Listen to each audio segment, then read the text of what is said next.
नमो अरहन्ताणं नमो सिद्धाणं नमो आयर्याणं नमो उवज्जायाणं नमो लोये सवसाहुण।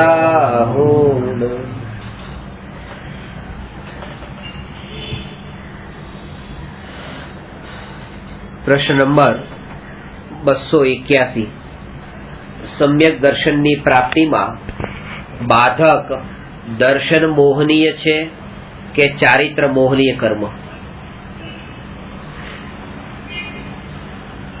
થોડી ચર્ચા આપણે કરી હતી.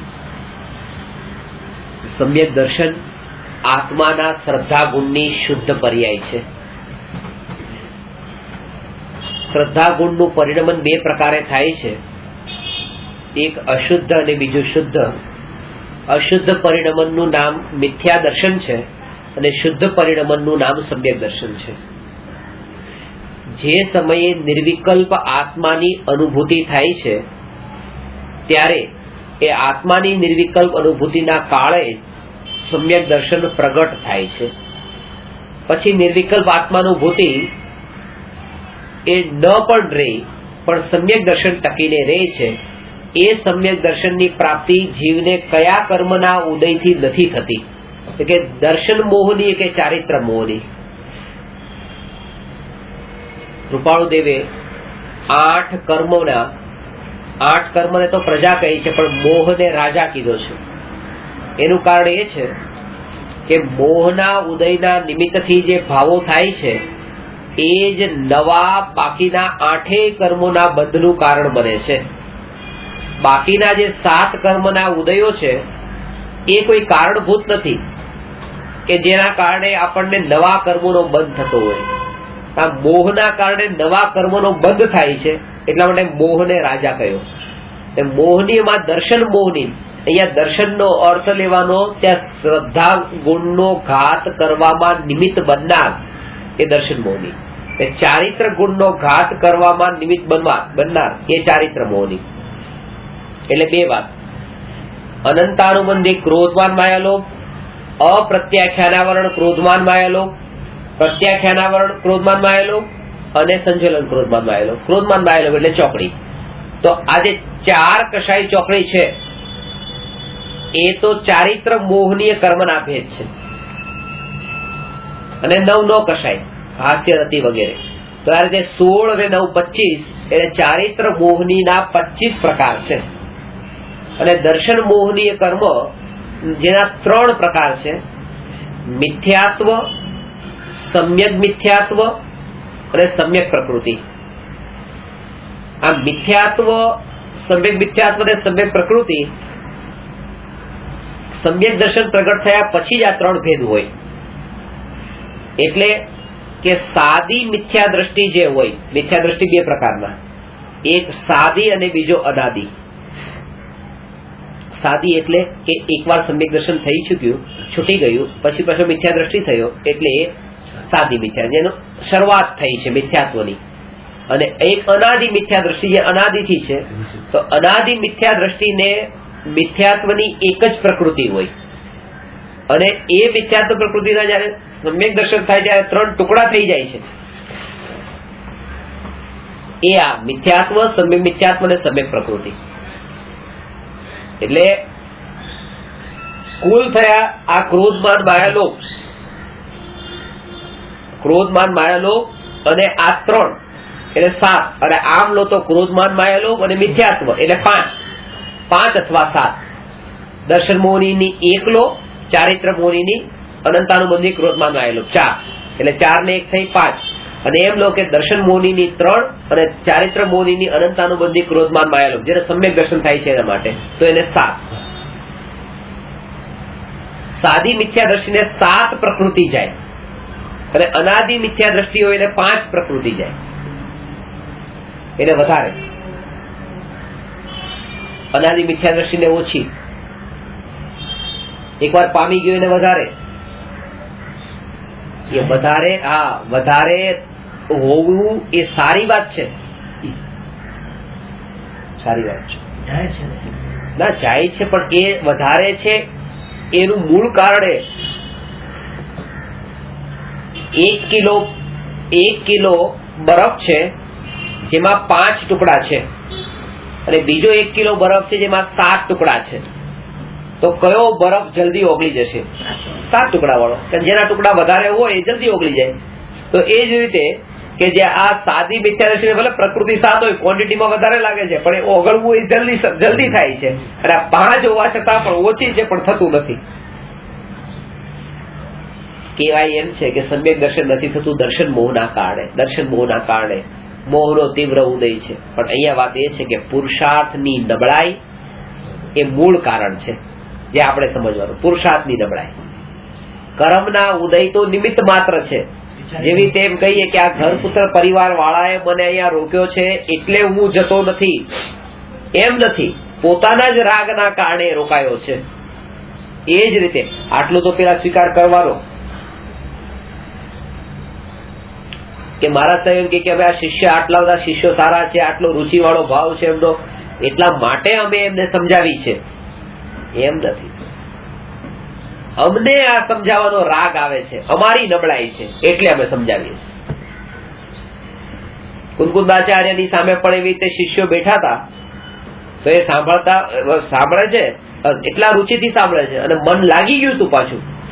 હવે અત્યારે માનો આપણે પ્રવચન શરૂ થયું અને હજી તો શરૂઆત કરી, ધીરે ધીરે શરૂઆત થતા થતા તમારું મન લાગતું ગયું ત્યારે તમારો ભાવ વધી ગયો ને સાંભળવાનો કે લાવ હવે સાંભળવું, આ તો બહુ આનંદની વાત છે. અરે એ જ વખતે કુંકુંદાચાર્ય બંધ થઈ ગયા, આત્મમલિન થઈ ગયા. કારણ કે 48 અંતર્મુહૂર્ત થી વધારે તો બહાર રહે જ નહીં. તો જો એના રાગ આટલે રુચિનો ભાવ હતો એટલે એના માટે સમજાવતા હોત તો પછી વધારે જ સમજાવવું હતું ને. કેમ? ખરેખર એમ છે કે પોતાનો રાગ હોય તો સમજાવે છે, નહીં તો પોતાનામાં જ જાય છે. એટલે કે બીજા બહારના નિમિત્તો ના કારણે જીવ પરમાં જતો નથી, પોતાની નબળાઈના કારણે પરમાં જાય છે. અને પોતાના જ પુરુષાર્થથી અંતરમાં જાય છે. એવું નહીં કે નિમિત્ત છૂટી ગયું એટલે. એ નિમિત્ત બંને 2 પ્રકારના છે. એક બહિરંગ નિમિત્ત અને બીજું અંતરંગ નિમિત્ત. બહિરંગ નિમિત્તમાં તો આ બધા બહારના સંયોગો અને અંતરંગ નિમિત્તમાં છે કર્મનો ઉદય. આ વાત સમજજો કે રાગ થાય છે ને એ રાગમાં કોણ નિમિત્ત બને છે? કે આ ઘર પુત્ર પત્ની પરિવાર આ જે સંયોગો છે એ રાગમાં નિમિત્ત બને છે. અને કર્મનો ઉદય છે એ પણ નિમિત્ત બને છે, પણ કર્મનો ઉદય અંતરંગ નિમિત્ત છે અને આ જે છે એ બાહ્ય નિમિત્ત છે. જયારે રાગ થશે ત્યારે પેલો તો હશે તે અંતરંગ નિમિત્ત વાળો નિયમ છે. આ એકની જગ્યાએ મારો પુત્ર નહીં હોય તો પત્ની હશે, નહીં તો ઘર હશે. કઈક અહીંયા બહારના નિમિત્તો બદલાતા રહેશે રાગ થાય ત્યારે, પણ અંતરમાં તો ચારિત્ર મોહનો ઉદય હશે તો રાગ થશે.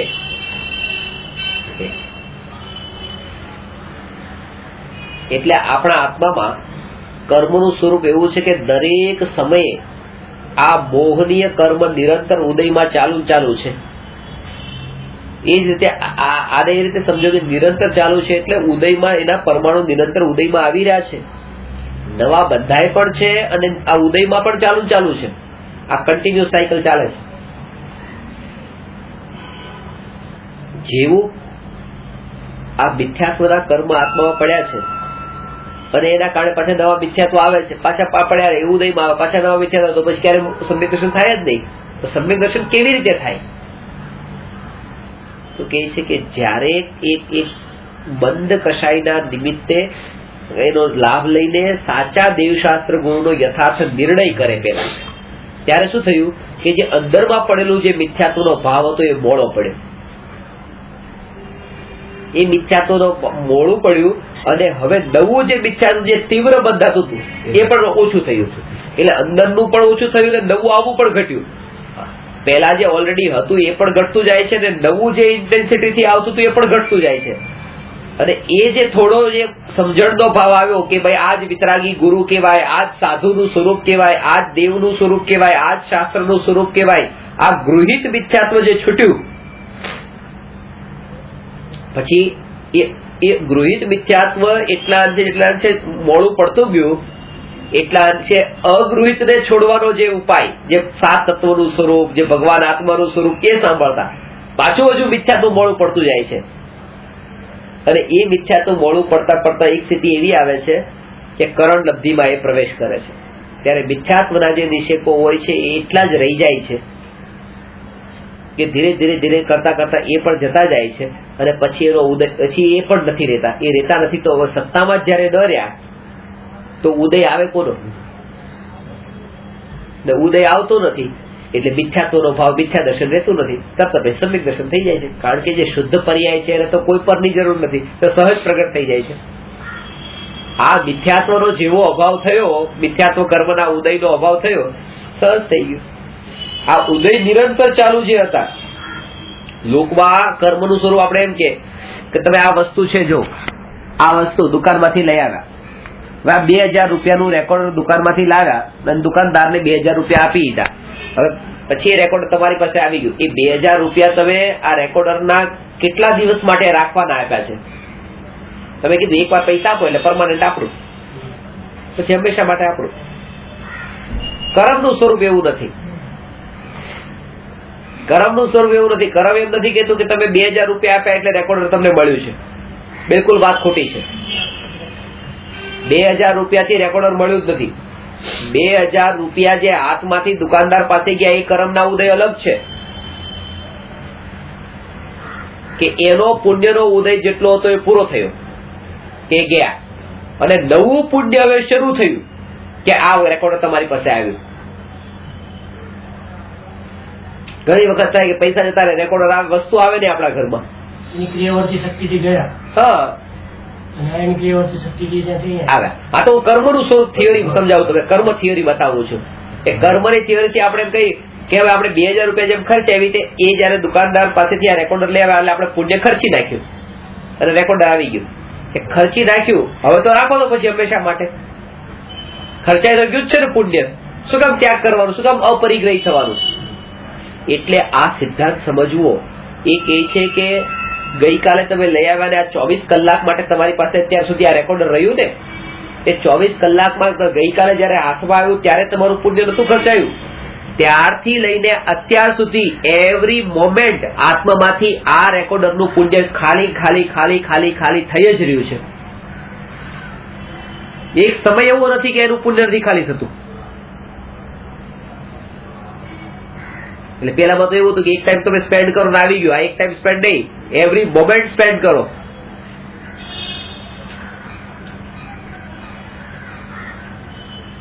અને આવી રીતે આ કેટલી કેટલી વસ્તુઓ પછી વપરાતી ન હોય, પડી હોય ઘરમાં જ, પુણ્ય ખાલી થતું હોય ને એનું. અને આવા જ પુણ્ય ખાલી થતા હોય છે ને, એટલા માટે તે ભાવલિંગી સાધુનો યોગ નથી થતો. કારણ કે ભાવલિંગી સાધુનો ઉદય યોગ તો પુણ્યના ઉદયથી થાય છે, અને પુણ્ય તો બધું અહીંયા જ ઉદયમાં આવી ગયું છે આ કાળમાં. એટલે એ જ કે સદાચારથી જીવન જીવે, સંયમથી જીવન જીવે તો ક્યારેક એને ક્યાંક આવા યોગ, સાધુનો યોગ થાય. ખોટું પુણ્ય ખર્ચાય, કેટલા પરિગ્રહ એટલે કેટલું પુણ્ય ખર્ચાય, એને મળવાનો હતો કઈક વિશેષ, તો આ બધામાં પડી ગયો, ઘર મકાન ને ગાડી બંગલામાં પડી ગયું.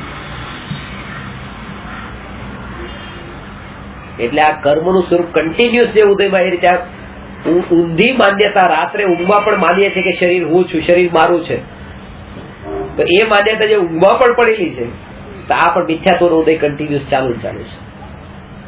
રેકોર્ડર આવ્યું પછી કઈ રીતે પુણ્ય પાછું ખર્ચાય? હજી ખર્ચાય જ છે ને, આત્મામાંથી ચાલુ છે સ્પેન્ડ થવાનું. અને જયારે હવે કોઈ ચોરી કરી જશે, બસ હવે તમારું પુણ્ય પૂરું થઈ ગયું. સંયોગ છે, સંયોગ જ્યાં સુધી છે તમારું નિરંતર ચાલુ. એ જ એ અજ્ઞાની. જ્ઞાની અગર એને જુદો પાડી દે પોતાનું, પણ એમાં દર્શન મુનિ, ચારિત્ર મુનિ નું બંનેનું ફરક આવે છે. શેનો? શ્રદ્ધામાં સંયોગ છે, સમય ચક્રવર્તીને પણ સંયોગ છે. હા, એ એના પોતાનો માનતો નથી. પોતાના માનતો નથી એ વાત સાચી છે, પણ એ તો આ સંયોગોમાં જે સંયોગી ભાવ જે થઈ રહ્યા છે એને પણ પોતાના માનતો નથી પાછો. અને એટલા માટે જ તે એ નિકટ કાળમાં મુનિ થવાના છે. એ જ સમ્યક દ્રષ્ટિ છે. સમ્યક દ્રષ્ટિની ડેફિનેશન જ આ છે. સમ્યક દર્શન થઈ જવાનો મતલબ એમ નથી કે બસ પામી ગયો, હવે મારું કામ થઈ ગયું. સમ્યક દર્શન પ્રગટ થવાની નિશાની તમને કહી દઉં. જયારે તમને સમ્યક દર્શન પ્રગટ થાય તમને એવું થાય થયું ખબર પડી જશે, એ તો કેવું નહીં પડે, પણ એની આ નિશાની છે કે હવે ક્યારે હું સાધુ થાઉં એવી ઝંખના. આ ઝંખના આનું નામ સમ્યક દર્શન છે.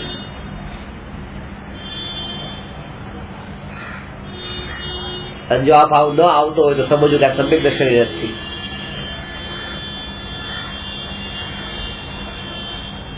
અપૂર્વ અવસર એવો ક્યારે આવશે એ વાતને બતાવે છે થઈ ગયું. એમાં એ નથી બતાવ્યું કે સમ્યક દર્શન ક્યારે પામીશ, અપૂર્વ અવસર એવો ક્યારે આવશે.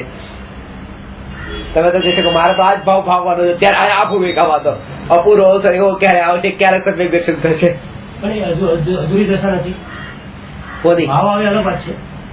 ભાવ એ આવે છે કોને અધૂરી દશા? એ જે પ્રાપ્ત કરવાનો જે ભાવ છે મુનિ દશા એ પણ અધૂરી દશા છે.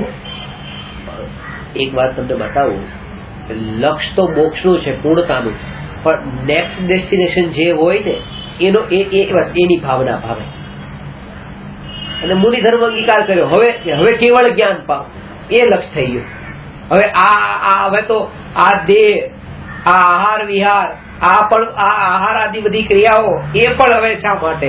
હવે તો આ દેહની પણ ખબર નથી રહેતી.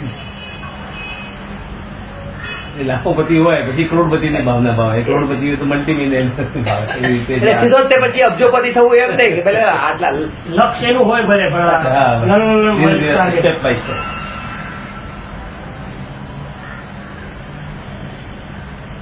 એક વાર સમ્યક દર્શન થયો અને નીચે ઉતર્યો, પાછું બીજી વાર થઈને પાછું નીચે ઉતરી શકે. એક વાર નહીં, અસંખ્ય વાર, કાળ સુધીમાં અસંખ્ય વાર થઈ શકે.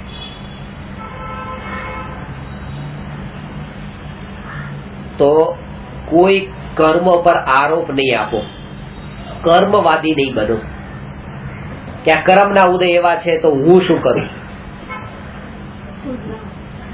કર્મના ઉદય એવા છે હું શું કરું. કર્મ જ એવા છે કે આ ભૂમિમાં જન્મ્યા છીએ તો અત્યારે તો આવા જ પછી મહારાજ સાહેબ મળે. કર્મના ઉદય એવા છે, નહીં તો પછી ભાવ તો અમારો ઊંચો છે. કર્મ મહારાજ કરેલા કર્મ છે. મહારાજ ધર્મમાં આવેલા મોટા ભાગના 99.99 થી વધારે કહું તો પણ જીવો ધર્મમાં આવી ગયા એવું લાગે છે ને, અને અટકી ગયા છે કર્મમાં. 99.99 આ તો ઓછા કીધા, કારણ કે ધર્મમાં આવી ગયેલા જીવ તો સમ્યક દ્રષ્ટિ જ હોય, પછી બાકી બધા જ ક્યાં કર્મમાં જ છે. અને લાગે છે ને કે અમે ધર્મમાં છીએ. ધર્મમાં આવવાનો અર્થ તો સમ્યક દર્શન પામ્યો એટલે ધર્મમાં દર્શન ગુનો ધમ્મો શરૂઆત જ નથી. સમ્યક દર્શન ધર્મનું મૂળ છે. એના વગર તો શરૂઆત જ નથી ધર્મ.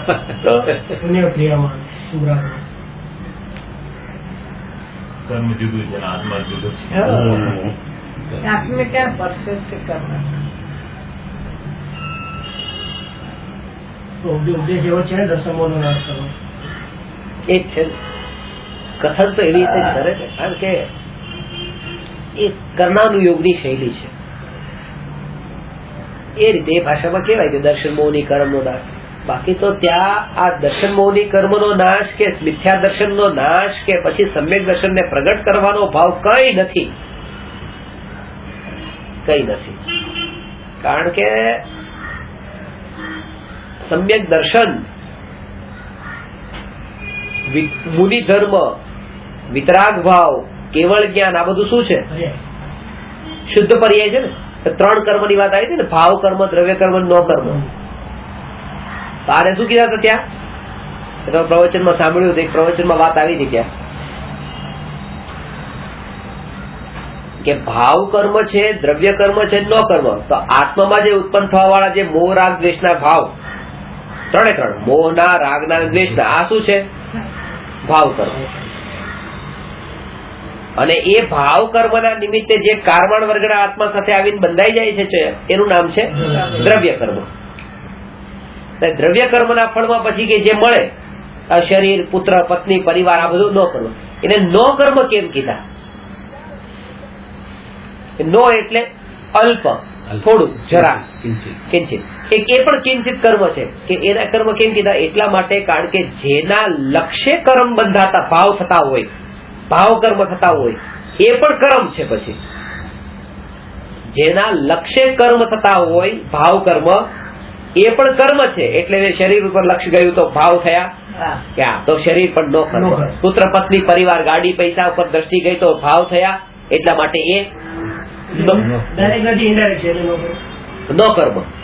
હવે વાત મારે બતાવી છે કે ભગવાન જે વિતરાગી છે તો વિતરાગતા ઉપર દ્રષ્ટિ ગઈ તો ભાવ કર્મ થયા કે નહીં?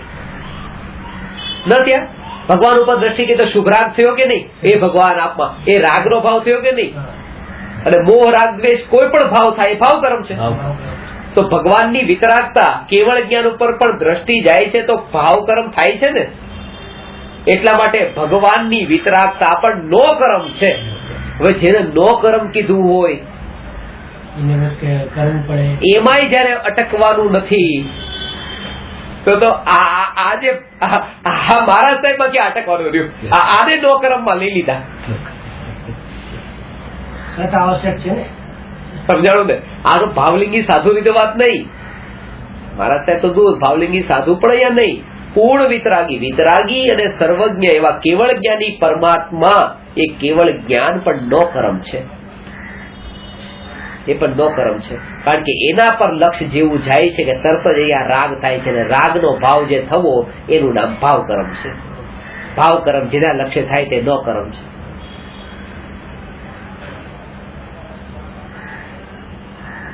અને એવા ઉપાદેય બુદ્ધિ એ મોટા મોટો અધર્મ છે. કેવો ભગવાનનો વિતરાગી ભાવ, વિતરાગી ભગવાન આવા દર્શનનો ભાવ કે આ ભાવમાં પાછો ધર્મ માન્યો છે એ મોટો અધર્મ થઈ ગયો. કારણ કે જે રાગ ભાવ ઉત્પન્ન કરાવવા વાળું છે ખાલી રાગનો ભાવ નથી કરાવતું, દ્વેષનો પણ કરાવશે. ભગવાનને કોઈ ખરાબ કે છે, ભગવાન વિશે કઈ કે છે તરત પછી દ્વેષ પણ આવશે.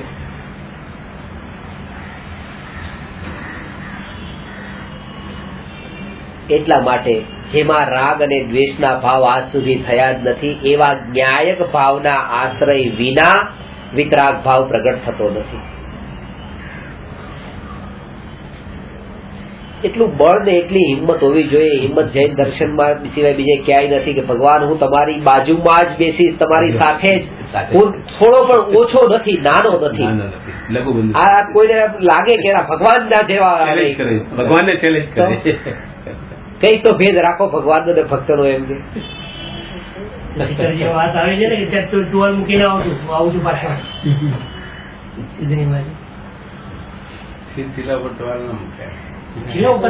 હા તો બોલી કેવા કેવા માટે બાકી ત્યાં તો કરે એવો પાછો ટુવાલ મૂકી આવે મારી જગ્યા રોકેલી જ ભાઈ. જાહેરમાં ક્યાં બેઠા હોઈએ આપણે તો આપણે ક્યાં જઈએ તો ખુરશીનું ધ્યાન રાખજો કરીને આપણે રૂમાલ મૂકીએ છીએ. પૂજામાં પણ 5 વાગ્યામાં રૂમાલ મૂકી દે કે મારે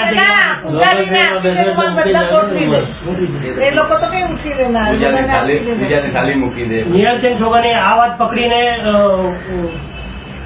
પકડી આવશ્યક 6 નથી, આવશ્યક 1 છે એમ પકડી.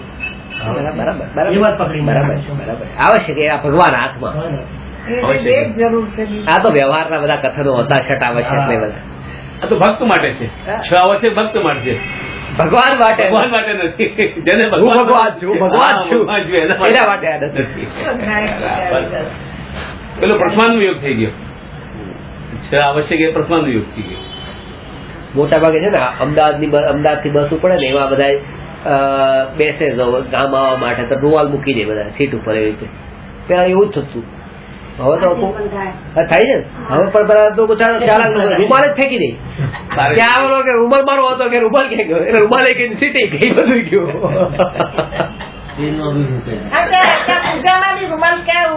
મૂકી દે તમારો તો જ નથી. પણ એ ઉઠાઈને મૂકવા વાળાની ભૂલ નથી, આ મૂકવા વાળાની પેલી ભૂલ છે. આવી વૃત્તિઓ કેવા કેવા વિષયોમાં પોષાય છે. ખાસ તો વાત એ છે કેટલી અંદર આખો મારી જગ્યા કોઈ મારી જગ્યા કોઈ. અરે જ્યાં ધર્મ ક્ષેત્રે તો આ બધું ન હોય. ધર્મ ક્ષેત્રે આ ન હોય. પછી ત્યાં પાસ લેવાનો હોય છે, ગ્રીન ને બ્લુ ને ગ્રીન પાસ જલ્દી નંબર મંદિરમાં ક્યાં આવું હોય? પૂજામાં ક્યાં છે આપણે ગાંધીનગરમાં છે ના હોય એવું ના હોય. જીન મંદિરમાં એ જીન મંદિર નહીં હોય. એ જીન મંદિર નહીં હોય. જીન મંદિર નહીં હોય. જીન મંદિર હોય તો આવું ના હોય.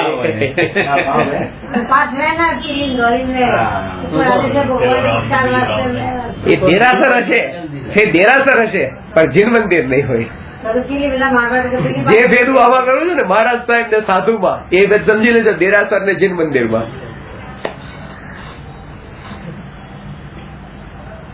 આપણે જીન મંદિર જીન મંદિર દેરાસર નથી. દેરાસરમાં દેરા હોય, આપણે દેરા થોડા કરવા. ભગવાનને વિરાજમાન કરવા તો સીધી વાત છે, એટલે તો દેરાસર પડ્યું છે. ઘેરા એટલે ઘેરાવ એમ, એટલે જગ્યા રોકવાના ડેરા નાખેલા છે એમ, લોકોના ટોળાના ડેરા છે.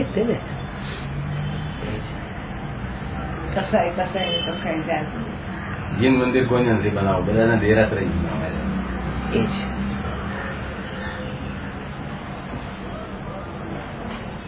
જ આ સમ્યક દર્શન ની પ્રાપ્તિમાં દર્શન મોહની કર્મ કે ચારિત્ર મોહની એક બાધક નથી. જો કે મિથ્યાત્વ ભાવની ઉત્પત્તિનું અંતરંગ નિમિત્ત કારણ દર્શન મોહની કર્મનો ઉદય છે. નિમિત્ત અકિંચિત કર હોવાથી નિશ્ચયથી દર્શન મોહની કર્મનો ઉદય પણ સમ્યક દર્શનની પ્રાપ્તિમાં બાધક નથી. જો દર્શન મોહની કર્મ બાધક થતું હોત તો કોઈ કાળે પણ સમ્યક દર્શન થાત નહીં. જીવને અપૂર્વ પુરુષાર્થ દ્વારા કોઈ પણ નિમિત્તમાં સમ્યક દર્શન પ્રગટ થઈ શકે છે. માત્ર પોતાના પુરુષાર્થ ચારિત્રની નબળાઈ બાધક છે. આ પુરુષાર્થ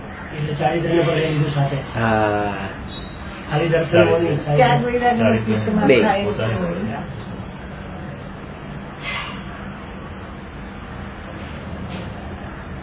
એટલે વિષયોથી થોડો ઉદાસીન થઈને એકાંતમાં જઈને, એકાંતનો મતલબ આ તમે બતાવ્યું ને કેટલું પીડા થતી હોય, ચિલ્લાતા હો, તમે ચીસો પાડતા હો, લોકોનું ટોળું ઉભું હોય, પણ તમે અંદરમાં જ્ઞાનનું જ આત્માનું જ અનુભવનું વેદન કરતા હો, તો તમે ત્યાં એકલા એકાંતમાં છો, ટોળામાં નથી.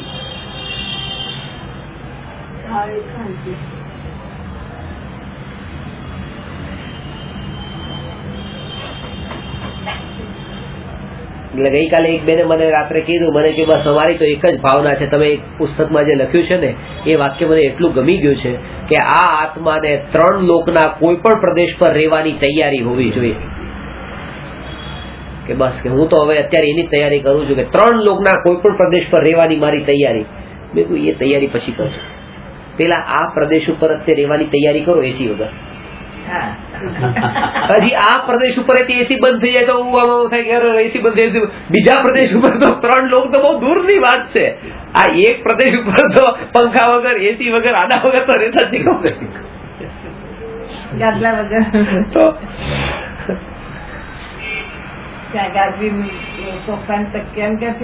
ક્યાં આવશે? ખાસ હજી આ જોઈએ છે એમાં પણ સુખ બુદ્ધિ પ્રયોજન એ નિરખીને જાણે પ્રયોજન. જમવાનું બની ગયેલું જમવાનું છે, 1 કલાક પહેલા બન્યું છે, એટલે કે તમે તૈયાર છો જમવા માટે? તમે તૈયાર હો એટલે કહેજો 5 મિનિટનો ટાઈમ આપજો, ગરમ કરે. કે હમણાં 11 વાગે બન્યું, 12 વાગે પછી ગરમ કરો. દાળ ઠંડી થઈ ગઈ છે, આ ઠંડુ થઈ ગયું છે, શાક ઠંડુ થઈ ગયું, થોડું ગરમ કરી. એટલે આ અંદર આ વિષયોની પુષ્ટિ છે. આમાં કઈ ધર્મ ક્યાંય નથી. ગરમ ગરમ ખાવાનું જોઈએ, ગરમ ગરમ રોટલી જોઈએ, ગરમ ગરમ ભાત જોઈએ, બધું આ બધું ઇન્દ્રિયોને પોષણ માટે. પણ આ જ વાત છે ને, આવા જીવને સમ્યક દર્શન દૂર છે. કારણ કે આટલો વિષયોનો ગુલામ જે બનેલો છે હજી, એને આ જ્ઞાન સ્વભાવી ભગવાન આત્મા, એટલે એનું જીવન જેને 12માં સરળતા, સહજતા આવી જાય તો એને ભગવાન આત્મા સુલભ છે. કેટલી નબળાઈઓ છે. કારણ કે ત્યાં હું જ્ઞાયક છું એ વિચારની ધારા એટલી રેડી ખબર પણ ન પડી કે આ ઠંડુ છે ગરમ છે. કે દાળમાં કોકમ ખવાઈ ગયું કોકમ કેવી રીતે એ ખબર જ નથી. ચિંતન એટલું ચાલતું હોય કે કોકમ એ ચવાઈ ગયું જતું રહ્યું અંદર કે આટલું દાળમાં તો કોકમ નાખ્યા તો કોકમ ક્યાં ગયા ખબર નથી કોકમ ક્યાં ગયા.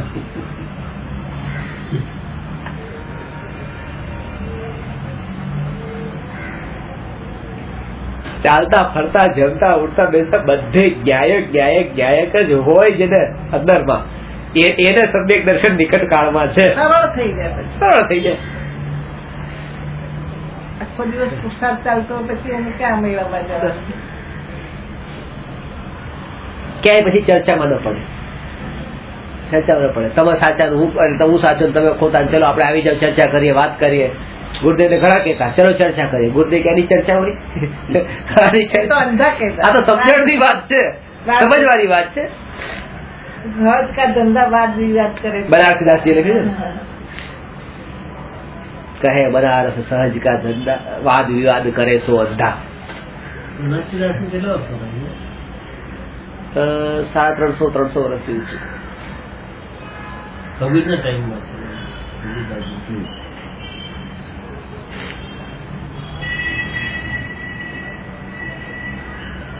આપણે આ તમારું રેકોર્ડ કરીએ, અમે તારીખ લઈ લઈએ તો લઈ સારી વાત છે. તારીખ બોલું એવું નહીં જયારે કેપ કરે કે બોલા આપણે લેપટોપમાં. એટલે 281મો પ્રશ્ન આ થયો. સમ્યક દર્શનની પ્રાપ્તિમાં દર્શન મોહની બાધક છે કે ચારિત્ર મોહની?